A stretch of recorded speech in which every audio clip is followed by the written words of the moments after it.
Hey there, island dreamers, locals, and anyone craving a slice of paradise. Welcome back, or welcome for the first time, to the Fun and Key West podcast, where the vibe is always laid back, the stories are salty, and the drinks, well, they're definitely frozen. I'm your host, Michelle O'Connor, your unofficial tour guide to the Conch Republic. Whether you're planning your first trip, your fifth trip, or you're just daydreaming about trading the cubicle for the ocean breeze, you are in the right place. Here's the deal. This podcast is your insider's guide to all things Key West. We're talking where to eat, hello, conch fritters and key lime pie, where to drink, spoiler alert, there will be rum, where to stay, and all the quirky, wonderful things that make Key West the one-of-a-kind paradise we all love. Plus, we'll keep you up to date on the latest happenings, festivals, events, maybe even the occasional Hemingway lookalike sighting. And just to keep things spicy, we'll be bringing on some amazing guests now and then, locals, business owners, and people who know the island like the back of their sandy hand. So grab your flip-flops, pour yourself a cold one, and let's escape to the island state of mind together, whether you're tuning in from your hammock or your commute, while wishing it was a hammock. We've got all the Key West goodness coming your way. Thanks for being here. It's going to be a lot of fun in Key West. Let's dive in. Today, we are diving into the art of choosing the perfect bed and breakfast in Key West. Forget the endless lists on travel sites. I'm here to help you narrow it down with practical advice, historical tidbits, and a little sprinkle of local charm. So grab your favorite drink, settle in, and let's get started. Welcome to Fun in Key West, where every day feels like a mini fest. Grab a drink, take it slow. We'll show you where the locals go. Food, fun, and stories to tell. Hidden gems you know so well. Your Key West experts here to say it's fun in Key West every day.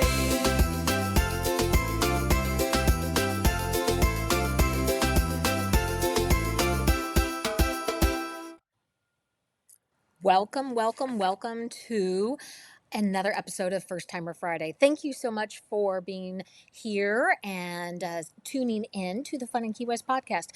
On Fridays, what we do is I like to talk about things that are, if you're a first timer or you've been to Key West 50 times, there are all kinds of tips and ideas that I like to highlight on Fridays. So that's what we're talking about today is a tip and ideas on choosing the best bed and breakfast in Key West. Now, I could go through a whole list of properties and tell you the ins and outs of all the properties.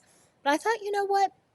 I bet you need more than that. You don't need just an itemized listing of what properties are available. You can go on Expedia, you can go on Trivago, you can go on all of those websites and find a list.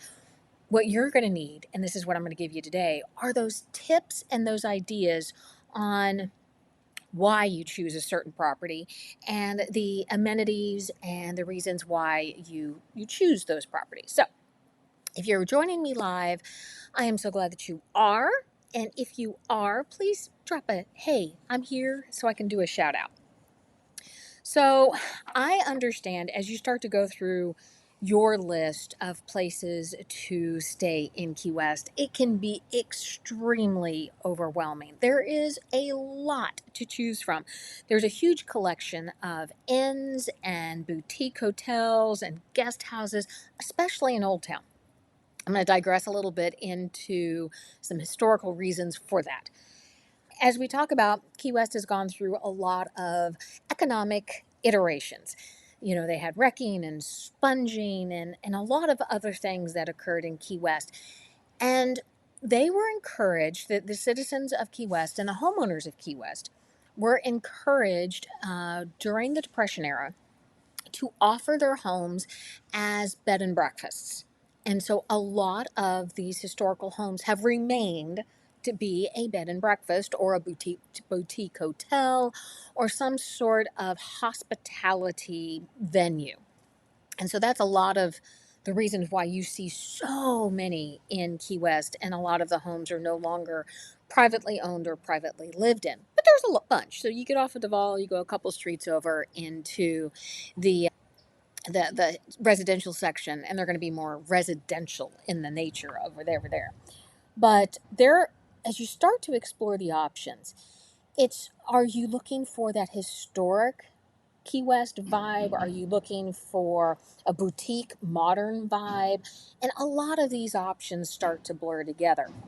But I'm going to help you walk through some of these and figure out, as you're pulling together what you want, what matters to you, that list should get a little bit smaller.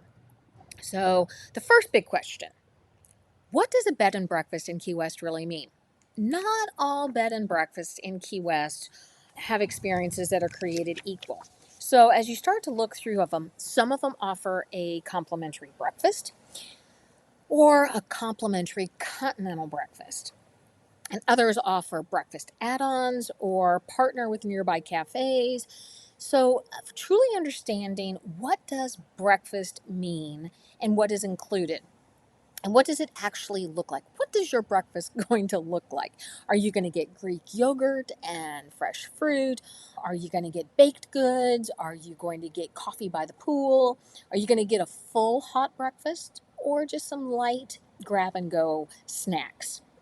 So if you're planning on big brunches or big dinners, a free breakfast may not be your ultimate deciding factor. But what you're going to want to figure out is what works for you. If you're on a special diet, if you're keto or low carb, or you're vegan or vegetarian, some of these places may not offer everything that you are looking for or that is going to accommodate your special dietary needs. So be sure to figure out what it means, what it includes. If you have to call the place and ask, you can do that. A lot of times, though, we can, especially if you just reach out and say, hey, Michelle, I need some help. I can help you sort of navigate that. So figure out, what does breakfast look like and what does it mean to you? Is coffee by the pool fine and you'll go grab breakfast somewhere else? Figure that in. The number one thing I look at, not necessarily breakfast, but absolutely coffee, is location.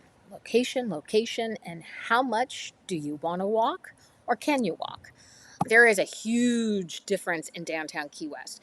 You go from one end of Duval to the other, and this was one of our trivia questions, it's over 1.25 miles long.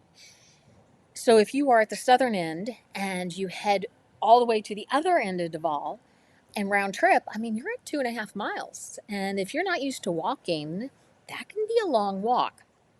So if you want to stay within walking distance of a certain area of Duval Street, then you'll know where to narrow yourself down. If you would rather be closer to Mallory Square and all the events down by front, then we'll know where else to put you. If you want to be over by the historic seaport, think Schooner Wharf and that area, then we'll know that area as well. If you want to be down more towards the southern end, so next to the Hemingway House or the Southern Buoy, or if you're into sunrise photography, like my husband Kevin is, maybe you're looking at being more towards that end, so it's not such a long haul for your sunrise photography. So think about where you want to be and how much walking you're going to do. Or are you willing to pay for an Uber and figure that into your cost and your budget? Are you wanting to have that neighborhood feel? Are you wanting to be in the heart of Old Town, more in an area that has that residential feel? Do you want to be more in the heart of what's going on in Duval? All kinds of factors to figure in. So you're going to want to figure out, are you going to be close to the local events, the art galleries, the exciting things happening on Duval and all of your local hot spots?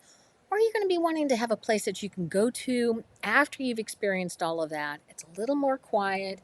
You can take and grab a glass of wine or grab a bottle of beer, sit outside on an outside area in your resort or your B&B and just enjoy the quiet. Those are some of the questions I would ask if I'm helping you book. The next thing outside of location is amenities. What they how much do they matter to you, and what are you looking for? What do you absolutely have? Let's talk a must list. Do you have to have, I dropped my list here, do you have to have a pool? Are you looking for a pool? If it doesn't have a pool, is that going to be okay? For example, the speakeasy doesn't have a pool, but it's still an amazing place to stay. So think about that. Do you want a swimming pool? Do you need a dunking pool? Does it need to be heated? All of that. We'll figure that out. Are you looking for a hot tub? A lot of places really don't have a hot tub. But, if you're looking for one, we'll see what we can find. Are you looking for a complimentary happy hour? A lot of the adult only resorts and a lot of the smaller B&Bs still offer a complimentary happy hour. You can pregame before you head out for the evening. Free Wi-Fi anymore, I have to say, this is an absolute given. I have yet to find a place that doesn't offer Wi-Fi, and especially free Wi-Fi. Here's a huge one. Really hard to find and very, very rare is free parking, especially in Old Town. So be sure, if that is an absolute, you're going to narrow your list way down really quick.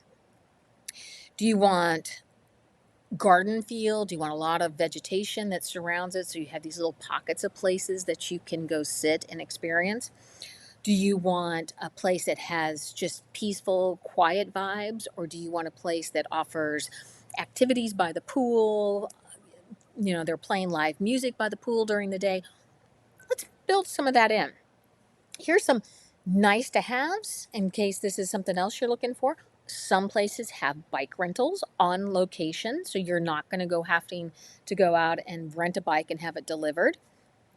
Or they offer transportation around Key West. Maybe they have a transportation bus because maybe you're out on North Roosevelt and you like the feel out there. They'll bring you into Duval and have a drop-off and pick-up point. That can be saving you some Uber fees. Do they have easy access to the water sports and things that you're wanting to do? Or maybe you're in Key West to go fishing. Are you close to those areas? So figure out, what kind of experience are you looking to have when you're in Key West? And then that also helps narrow down that list.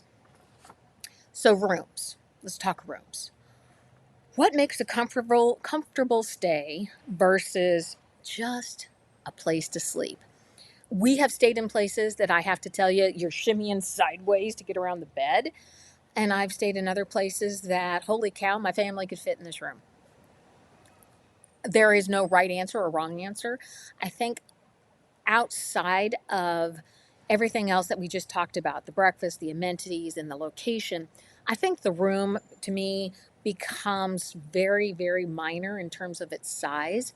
Honestly, I spend very little time in the room. What's more important to me is that the location has a place that I can sit outside. Does it have its own balcony? Does it have a place, if it doesn't have its own balcony or its own outside space reserved for that room, does it have a place on property that I can go sit and not necessarily by a pool, but maybe at a table where they serve breakfast, that in the evening I can go sit out and just enjoy being outside? To me, that's important.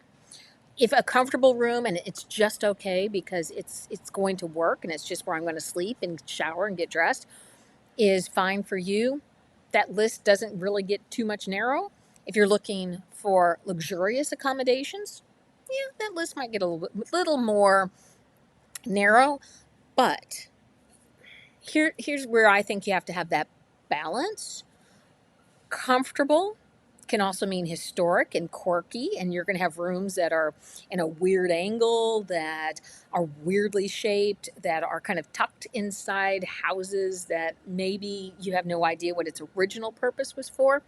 Versus luxury, a lot of times that's because it's a boutique hotel and it was designed to be a hotel. Depends on what your vibe is. Private bath, there is a hostel in Key West that offers a shared bath option. I personally have to have a private bath. I'm just that person. So if that's important to you, which to me, it is very, very, very important, then that'll help also find you. Again, going back to that modern amenities versus rich history, even in the historic hotels, the historic homes that have been converted into hotels or bed and breakfasts, they offer modern amenities. You're going to have showers and running water and the private bath and all of that. It's, I think, the aesthetics more than anything. What does it look like versus is it just quirky and it's just the way the world works in terms of that house. Again, going back, there are unique properties in Key West, and each offers his history, offers the ability to say, this used to be a home that a family lived in. And it allows your mind sometimes, it allows mine to wander into the idea that, ooh, I can imagine myself living here, and how cool is that? Here's another thing. Are you looking for a place that is adult only, that caters to the romantic side of your vacation? Or are you looking for something that's totally social and offers all kinds of events? So know your travel style. What are you looking for? Are you looking for a romantic getaway, or are you looking for a lively place that matches Duval Street's vibe? There are adult only properties, so you need to be either 18 or 21 to be on property, so there will be no kids. That's again going to be your idea of what are you looking for in the vibe that you are looking for in your vacation. And again, do they have quiet tropical places for you to escape to? Is it a location that caters to a couple? Is it, because if it's a location that caters to couples and you are a solo traveler, that might not be the best fit. Or if you're traveling with a group, make sure, it fits the vibe of what you're trying to do. Now let's get into fees and rates and all that other stuff people don't talk about and they really don't like to talk about. There are usually properties have a resort fee. That is on top of their night fee. So be sure as you're pricing and checking prices, if you're very, very budget conscious, what is the room rate and do they have a resort fee? Because those are usually separated. And so you want to understand that. Are they going to charge you a fee to process a credit card? Do they charge a cleaning fee? Do they have any other fees that are not on that first listing? So you have your room rate, your resort fee, maybe a parking fee, maybe a processing fee, maybe a cleaning fee. You got to figure all that out. Some hotels and bed and breakfast in town really, really strongly encourage, think like cruise line encourage, tipping of the housekeeping staff on a daily basis. So be sure you understand all of your expectations when you come in to these places. So you want to compare the pricing after fees so that you are doing an apples to apples comparison. There's also a lot of you who tune in on our Historic Marker Mondays episodes because you love the history of Key West. What's so cool about the history of Key West is you get to stay in a lot of these places that have history. I mentioned the Speakeasy Inn. Historical property, there's a historic marker right out front, but you can actually stay in the house. The southernmost inn, that was a historic home. It was originally built as a one-bedroom home, but you can stay there. So there's a lot of properties. The Key West Historic Inns, all of their properties have some sort of historical significance. And so being able to stay on the property, experience the grounds, and that adds a lot to your adventure, especially if you're into history. So being able to balance a lot of, if you're just looking for a hotel and history isn't that important to you, I'll recommend La Concha, and there's Pier House and Ocean Key. Those are resorts. They're made to be a resort. They're made to be a hotel, and they function that way, and they do it very well. But if you're looking for a bed and breakfast and something a little quirky, I'm your gal. I can definitely help you find something. So let's narrow this down. You're going to put it into your query, or you're going to find all kinds of listings when you look at bed and breakfast in Key West. So let's narrow it down without overthinking. I'm going to ask you 3 quick questions. Do you want to walk everywhere, or do you mind paying for Uber and rides? Number 1. Number 2, will I actually eat breakfast there? So do I care what they serve for breakfast or not? And number 3, is the pool and outdoor space important to me?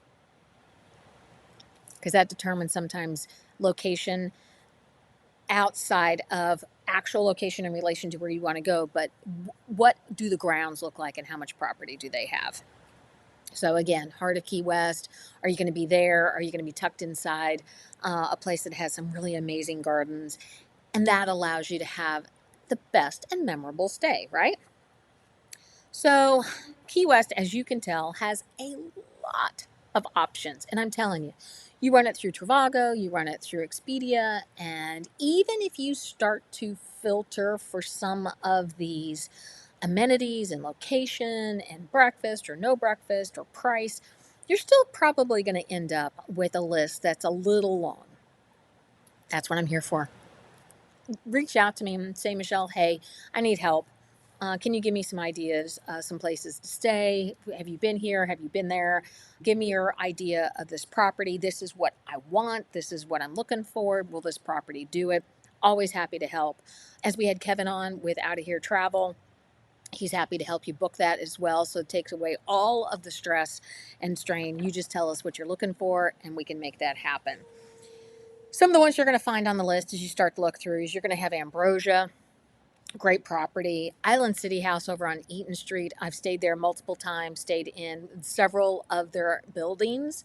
The Cigar House in the front section as well. Great location, especially if you're wanting to be over by the seaport area. It's a little more quiet because you're over on Eaton Street, but it's still centrally located. It's not that long of a walk, but they do offer some really nice amenities. If you are used to staying in Truman Annex, especially like at the shipyard condos, and now with the change that occurred in January of 2026, that you can't do a short-term rental over there. Your shortest term over there is 28 days, and you want to stay for 7. I'm going to plant a seed with you here. The Island City House offers rooms that have a kitchen. So if that's why you were staying over there was because of the ability to cook and not have to eat out all your meals, they do offer that. Old Town Manor offers a bed and breakfast feel. So to me, it's like you're staying in a house and you have a room, and then you can come down and you have a social hour, you have the social breakfast. If that's your vibe, that's a really fun place to stay at. One of the first places we stayed at in Key West was the Key West Harbor Inn. This place is across the street from Kermit's, and so it's very centrally located, very quiet inside. Several homes are in the compound, and so you get this really nice vibe. I believe they still have a complimentary happy hour. They serve and take care of their guests very well, and so that's always a place that I recommend.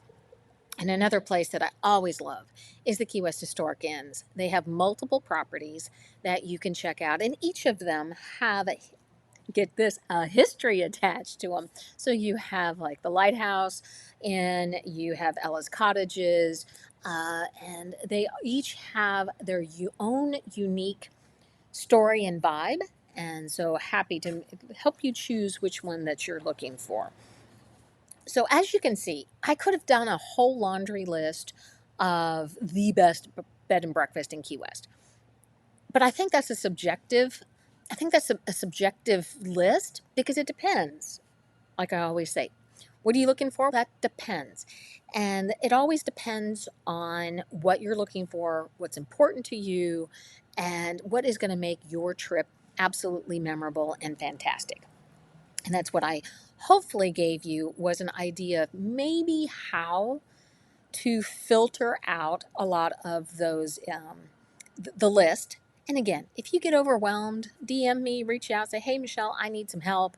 I can always connect you in with Kevin at Out of Here Travel and see what we can come up with to help you choose the best location for you and that experience. Also help you book some of those tours.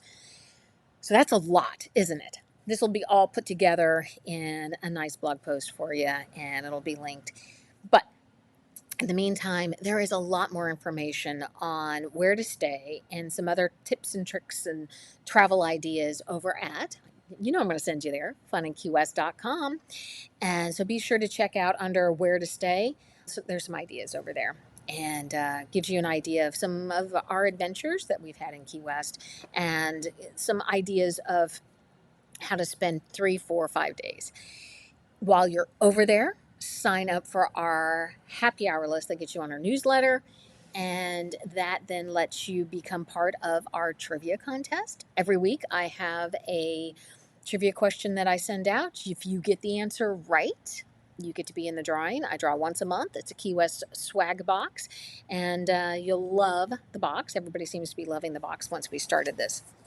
As well as if you love to read books that have a connection to Key West or the Florida Keys, check out our book club. It's free. You get a digital magazine every month, and lots of conversations happening over in our private Facebook group. We are getting ready to draw the February book really soon, but everybody has been really enjoying the January book and all the other ones before that.